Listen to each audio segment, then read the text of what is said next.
नमस्कार दोस्तों, आपके अपने YouTube channel S for study for goals पे मैं सुभाष वर्मा आप सभी लोग का स्वागत करता हूं। दोस्तों, झारखंड जीके के T20 सीरीज के अंतर्गत आज के इस वीडियो में प्रैक्टिस सेट 3 के माध्यम से हम झारखंड जीके के वैसे 20 महत्वपूर्ण प्रश्न देखेंगे जो कि आगामी जेपीएससी जेएसएससी के सभी एग्जामिनेशन के एग्जाम पॉइंट ऑफ व्यू से वेरी इंपॉर्टेंट होगा। तो देर न करते हुए चलिए शुरू करते हैं आज का यह वीडियो। उससे पहले मैं बता दूं कि एस फॉर जी का ऐप अगर आपने नहीं डाउनलोड किया है तो S for G study for goals का ऑफिशियल ऐप जरूर डाउनलोड कर ले और इस पे आपको क्या मिलेगी इस वीडियो के अंत में देखेंगे। उससे पहले हम देखते हैं आज का हमारा पहला प्रश्न। दोस्तों, छोटा नागपुर कैथोलिक सभा का स्थापना कब की गई थी, यह आज का आपका पहला प्रश्न है। ऑप्शन है 1915 में, 1930 में, 1933 में, 1938 में। हमारे जो ऑप्शन होते हैं वह भी काफ़ी खास होते हैं। ऑप्शन से संबंधित चीज़ें भी आप कोरिलेट करके पढ़ सकते हो। अब दोस्तों, इसका जो उत्तर हो जाएगा 1933 में होगा। छोटा नागपुर कैथोलिक सभा की स्थापना 1933 में हुई थी। नेक्स्ट हमारा दूसरा प्रश्न है दोस्तों कि झारखंड पार्टी का विलय कांग्रेस में कब किया गया था। 31 मई 1938 को, 28 फरवरी 1948 को, 20 जून 1963 का, यह विलय हुआ ही नहीं था। तो दोस्तों, इसका सही उत्तर हो जाएगा ऑप्शन नंबर सी, 20 जून 1963 को जो है झारखंड पार्टी का विलय हुआ था। नेक्स्ट हमारा तीसरा प्रश्न है कि संथाल विद्रोह का तत्कालिक कारण क्या था। हर विद्रोह का एक तत्कालिक कारण होता है। लंबे समय से जो रोस्ट होता है लोगों में वह तो होता है, लेकिन एक तत्कालिक कारण होता है जिससे विरोध एकदम से बाहर आ जाता है। जैसे 60-40 न चलते जो विरोध अभी चल रहा है, इसका तत्कालीन कारण यह है कि जैसे सीजीएल के सिलेबस में कोई पैमाना ही नहीं है कि कौन बाहरी है कौन भीतरी है। छात्रों ने हमें कहा कि फॉर्म भरने के दौरान उन्हें मांगा ही नहीं जा रहा कोई वैसा डॉक्यूमेंट जिससे पता चले कि वह कहाँ से बिलोंग करते हैं। अब दोस्तों, जो तीसरा प्रश्न है और हमारे लिए बहुत महत्वपूर्ण हो जाता है कि एज ए झारखंडी हमें कुछ प्रिफरेंसेस दी जाए हमारे एग्जामिनेशन में, ठीक है। यह काफ़ी मतलब कि सेंसेटिव मामला है जिसे छात्र नहीं समझ पाते। हमारे लिए जॉब बहुत ज़रूरी है, लेकिन फिर भी झारखंड सरकार को यह चीज़ समझना चाहिए। और जब आप पढ़ लीजिए कि आप जब जॉब में आएंगे झारखंड सचिवालय में, उत्पाद सिपाही में, तो आप चीज़ों को ठीक करने की कोशिश करिएंगे, न कि उन छात्रों के जैसा बने जो अभी से पोस्ट प्रिफरेंसेस में यह देख रहे हैं कि किस में ऊपरी कमाई ज़्यादा है। आप क्या समाज को बदलोगे, ठीक है। खैर, हम देखते हैं तीसरा प्रश्न कि संथाल विद्रोह का तत्कालीन कारण क्या था। संथाल स्त्रियों के साथ शारीरिक बदतमीजी करना, अत्यधिक बढ़ा हुआ कर, या भागलपुर से जो वर्धमान एक जगह है, ठीक है, कोलकाता में मतलब बंगाल में, तो भागलपुर से वर्धमान रेल पटरी जो बिछाने के लिए संथालों से ज़बरदस्ती बेगारी करवाया जाता था वह था, यह दिकुओं का अत्याचार था। तो दोस्तों, इसका सही उत्तर होगा ऑप्शन नंबर सी, भागलपुर से वर्धमान रेल पटरी बिछाने के लिए संथालों से की गई जबरदस्ती बेगारी करवाना जो था, यही इसका तत्कालीन कारण था। संथाल विद्रोह को जो कि बढ़ते बढ़ते धीरे धीरे बहुत बड़े विद्रोह का कारण बन गया और बढ़ते बढ़ते यह बहुत बड़ा पैमाना ले लिया और इसकी जो मकसद थी वह बहुत विस्तृत हो गई। संथाल जनजाति से संबंधित आप कोई भी चीज़ जानना चाहते तो वह मैंने ऑलरेडी बताया हुआ है। संथाल जनजाति में कितने गोत्र पाए जाते हैं यह आपसे पूछा गया है। 4, 12, 15 या अनगिनत। आपके जो मुख्यमंत्री हैं श्री हेमंत सोरेन सर, वह भी संथाल जनजाति से बिलोंग करते हैं और संथाल जनजाति में दोस्तों टोटल 12 गोत्र पाए जाते हैं। यह आपके लिए मतलब इस प्रश्न का सही उत्तर है, लेकिन आपके लिए मैं छोड़कर जाता हूं कि संथाल जनजाति में 4 क्या होता है। कमेंट सेक्शन में कमेंट कर सकते हो, अन्यथा मैं नेक्स्ट क्वेश्चन उसी पे बनाऊंगा, ठीक है। नेक्स्ट 5वां जो प्रश्न है कि मुख्यमंत्री पशुधन विकास योजना, देखिए यह जो चीज़ें लाई गई है वो प्रैक्टिस के लिए लाई गई है, ठीक है, कि मतलब एज इट इज़ कम समय में आप 20 प्रश्नों को कितना जल्दी प्रैक्टिस कर लेते हैं। मुख्यमंत्री पशुधन विकास योजना के क्रिया इम्प्लीमेंटेशन के लिए वित्तीय वर्ष 2023-24 के लिए कितने करोड़ रुपये का प्रावधान किया गया है। 400 करोड़, 300 करोड़, 200 करोड़ या 100 करोड़। तो दोस्तों, इसका सही उत्तर जो ऑप्शन नंबर बी, 300 करोड़ आवंटित किए गए हैं, उसका प्रावधान किया गया है, ठीक है। नेक्स्ट 6वां प्रश्न है कि उच्च न्यायालय हाई कोर्ट के मुख्य न्यायाधीश कितने उम्र तक अपने पद पर बने रह सकते हैं। तो chief justice of high court 62 वर्ष की उम्र तक अपने पद पे बने रह सकते हैं और जो सुप्रीम कोर्ट होता है सुप्रीम कोर्ट के जो होते हैं वह 65 वर्ष तक के लिए बने रहते हैं। यह भी 65 वर्ष प्रस्तावित है, देखिए कब होता है, ठीक है। तो इसका सही उत्तर जाएगा ऑप्शन नंबर बी।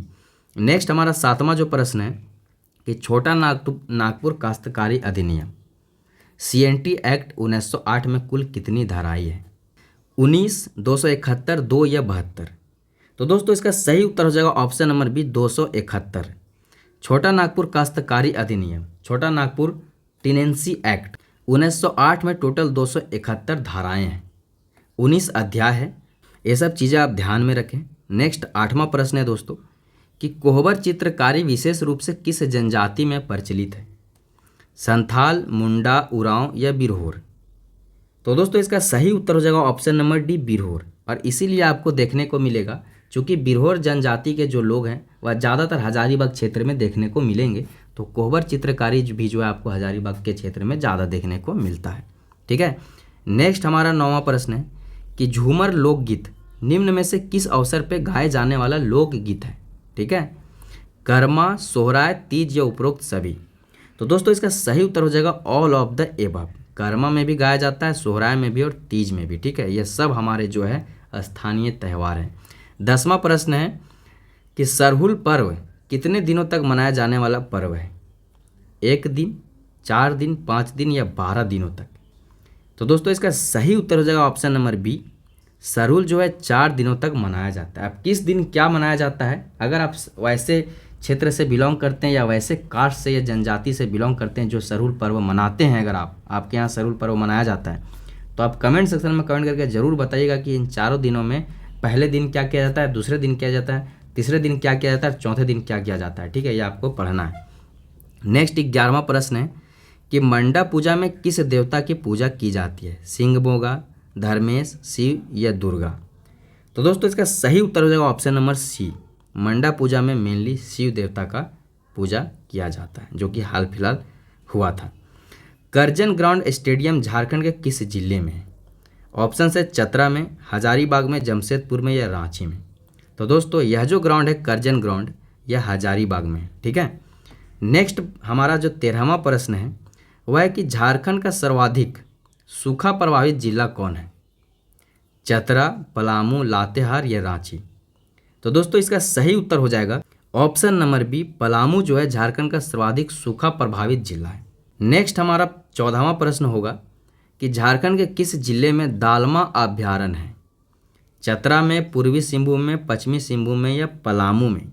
तो दोस्तों इसका सही उत्तर हो जाएगा पूर्वी सिंहभूम में। कई दोस्त कंफ्यूज आते हैं क्योंकि जो दालमा अभ्यारण्य है वह जमशेदपुर के आसपास है, तो लोग कंफ्यूज आते हैं पूर्वी सिंहभूम, चाईबासा और पश्चिमी सिंहभूम में। तो यह प्रश्न आपको देखने को मिल सकता है। तो यह जो दालमा अभ्यारण्य है यह पूर्वी सिंहभूम में आपको ध्यान में रख के चलना है। नेक्स्ट 15वां जो हमारा प्रश्न होगा कि झारखंड के वर्तमान राज्यपाल कौन है? प्रभात कुमार, सीपी राधाकृष्णन, द्रौपदी मुर्मू या रमेश बैस? तो दोस्तों इसका सही उत्तर हो जाएगा option number B, CP Radhakrishnan जो है झारखंड के वर्तमान राज्यपाल हैं। कमेंट में आपको कमेंट करके बताना है कि इससे पहले कौन थे, उससे पहले कौन थे, सारी जानकारी आपको बताई गई है। ठीक है, आप कमेंट सेक्शन में कमेंट करके जरूर बताइएगा, इससे आपकी तैयारी जो है क्लियर होती है। यहाँ पे सारे नाम दे दिए गए हैं, पहले राज्यपाल कौन थे, सीपी राधाकृष्णन से पहले कौन थे उनका भी नाम दिया हुआ है, उससे पहले कौन थे उसका भी नाम दिया गया है। नेक्स्ट हमारा 16वां प्रश्न है कि हाल ही में किस राज्य ने सावित्रीबाई फूले किशोरी समृद्धि योजना की शुरुआत की है? महाराष्ट्र, झारखंड, बिहार या उत्तर प्रदेश? इसका सही उत्तर होगा हमारे झारखंड में, जिसका मुख्यमंत्री जी काफ़ी ज़ोरों शोरों से जो है प्रचार प्रसार कर रहे हैं। काफ़ी अच्छी पहल है। इसमें झारखंड के बेटियों को अच्छी शिक्षा के लिए राज्य सरकार द्वारा 40,000 की सहायता मिलेगी। ठीक है। नेक्स्ट 17वां प्रश्न है कि हाल ही में संपन्न ऑपरेशन ऑक्टोपस के संदर्भ में निम्न में से कौन सा कथन सही है? कोविड-19 के उन्मूलन के लिए यह ऑपरेशन ऑक्टोपस चलाया गया था, नक्सलवाद के खात्मे हेतु चलाया जा रहा अभियान है, पोलियो उन्मूलन के लिए चलाया जा रहा है या डायन प्रथा के उन्मूलन के लिए चलाया जा रहा है? तो दोस्तों इसका सही उत्तर हो जाएगा ऑप्शन नंबर बी, नक्सलवाद के खात्मे हेतु चलाया जा रहा है यह विशेष अभियान है। और इस अभियान के तहत जो है झारखंड और छत्तीसगढ़ की सीमाओं पर लातेहार एवं गढ़वा जिले में स्थित बूढ़ा पहाड़ की चोटी पर सुरक्षा बलों ने पहुंचकर 32 सालों का जो रिकॉर्ड है, मतलब जो नक्सली वहाँ पे थे उसको पूरी तरह से मुक्त करने का जो रिकॉर्ड बना दिया है। ठीक है, तो इसको आप ध्यान में रख सकते हैं। नेक्स्ट 18वां प्रश्न है कि देवनद दामोदर महोत्सव का आयोजन किस स्थान पर किया गया? इटखोरी में, रजरप्पा में, मेदिनीनगर में या देवघर में? तो इसका उत्तर हो जाएगा ऑप्शन नंबर बी, रजरप्पा में देवनद दामोदर महोत्सव का आयोजन किया गया है। इससे संबंधित एक्सप्लेनेशन आपको दे दी गई है, पीडीएफ जब आपको टेलीग्राम पर प्राप्त होगा जरूर पढ़िएगा। 19वां प्रश्न है कि हाल ही में किन्हें जेएसआई का महानिदेशक बनाया गया? जनार्दन प्रसाद को, रामेश्वर उरांव को, सुबोध कुमार जायसवाल को या दिनेश्वर गुप्ता को? तो गिरिडीह के रहने वाले जनार्दन पासवान को जो है जेएसआई का महानिदेशक बनाया गया। इससे संबंधित आपको चीज़ें दी जाएगी, पीडीएफ में आप पढ़ लीजिएगा। 20वां प्रश्न है कि निम्न में से किन्हें the mathematics genius of India के नाम से जाना जाता है? विराट मार्किन को, विराज मार्किन को, उपरोक्त दोनों को, इनमें से कोई नहीं। तो दोस्तों विराट और विराज दोनों जो है जुड़वा भाई हैं और इन्हें मतलब यहाँ ऑप्शन नंबर सी ऑप्शन सही होगा। उपरोक्त दोनों के जो है the mathematics genius of India कहा जाता है। और इनसे संबंधित मैं आपको चीज़ें बता दूँ एडिशनली कि नामकुम रांची के 9 वर्षीय जुड़वा भाई विराट और Viraj the mathematics genius of India के नाम से जाने लगे हैं। यह नाम NCERT national council of education research and training ने दिया है। दोनों चौथी, देखिए ध्यान दीजिए, दोनों चौथी कक्षा के छात्र हैं लेकिन 8वीं के मैथ्स को आसानी से हल कर लेते हैं। इसी प्रतिभा को देखते हुए प्रधानमंत्री ई विद्या चैनल ने दोनों को मौका दिया है और विराट और विराज अब जो है मैथ के तथ्य से जुड़े 19 रिकॉर्ड बना चुके हैं। यह तो थी कुछ आज से संबंधित 20 प्रश्नों से संबंधित जानकारियाँ। अब दोस्तों पिछले जो हमारा सेट 2 आया था झारखंड जीके के T20 सीरीज में, उसमें आपको पूछा गया था कि किसे छोटा नागपुर की रानी कहा जाता है। ऑप्शन थे नेतरहाट, रांची, सारंडा और चतरा। तो चतरा को बोला जाता है छोटा नागपुर का प्रवेश द्वार। सारंडा सबसे बड़ा जंगल है, 700 पहाड़ियों का जंगल, जिसे आप समझ सकते हैं। रांची को बहुत नामों से जाना जाता है, झारखंड का शिमला, झरनों का शहर, लेकिन छोटा नागपुर की रानी कहा जाता है नेतरहाट को। और इसको और किस नाम से जाना जाता है आप कमेंट सेक्शन में कमेंट करके बताइएगा। यह मैं हर प्रश्न में या बहुत सारे प्रश्नों में आपको बोलता हूँ कमेंट सेक्शन में कमेंट करके बताइएगा। यह सिर्फ मैं इसलिए बताता हूँ ताकि मैं चेक करना चाहता हूँ कि इस 20 प्रश्नों के दौरान आपको कितनी चीज़ें याद रहीं, कि आपसे क्या क्या कहाँ पूछी गई थी। ठीक है, अब आज का जो आपका समझ क्वेश्चन ऑफ द डे रहेगा, जिसका उत्तर तो आपको कमेंट सेक्शन में देना ही देना है। ठीक है, तो वह आपका क्वेश्चन ऑफ द डे है कि झारखंड का तेनूघाट थर्मल पावर स्टेशन जो है कहाँ स्थित है? धनबाद में, रांची में, रामगढ़ में या बोकारो में? काफ़ी आसान प्रश्न है।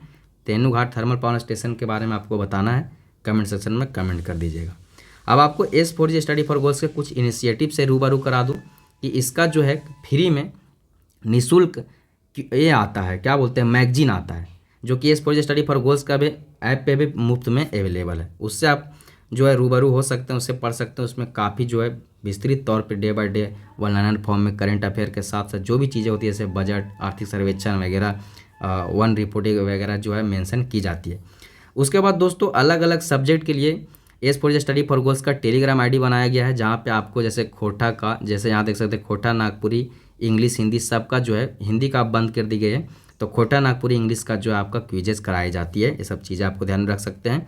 और जैसे CGL पेपर 2 के लिए जो इसके प्रिपरेशन के लिए भी एक कोर्स अवेलेबल है, इससे आप इनरोल हो सकते हैं। काफ़ी बेहतरीन कोर्स है, रंजीत सर के द्वारा इसमें चीज़ें पढ़ाई जा रही हैं, कुछ सेलेक्टेड चीज़ें मैं भी पढ़ा रहा हूँ। ठीक है, उसके बाद हर एग्ज़ाम के लिए या हर पेपर के लिए जो है MCQ का, जैसे यहाँ पे 50+ खोटा का फुल लेंथ टेस्ट अवेलेबल है, उसी प्रकार झारखंड जीके का, उसी प्रकार से उत्पाद सिपाही के लिए, और उसी प्रकार जो है आपका पेपर 1 2 3 जैसे CGL का या स्नातक स्तरीय परीक्षा या इंटरमीडिएट स्तरीय परीक्षाओं के लिए अवेलेबल होती है।